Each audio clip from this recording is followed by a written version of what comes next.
Ipinamalas ng mga motorcycle riders at enthusiast ang kanilang husay, disiplina at kaalaman sa ligtas na pagmamaneho sa isinagawang National Advisory Group Anniversary Ride Obstacle Challenge na pinangunahan ng Police Regional Office 8 at Regional Highway Patrol Unit 8 sa Police Regional Office 8 Grandstand Campsite Roberto K. Cangleon, Palo, Leyte nito lamang Mayo 30.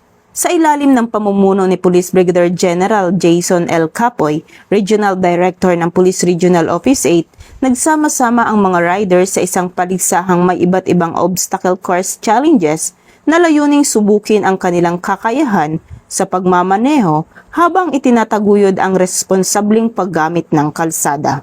Bukod sa pagdiriwang ng anibersaryo ng National Advisory Group, nagsilbi rin ang aktibidad bilang plataporma upang palakasin ang pagkakaisa at pagtutulungan ng mga stakeholder, partner organizations at law enforcement agencies sa pagsusulong ng kaligtasan sa lansangan.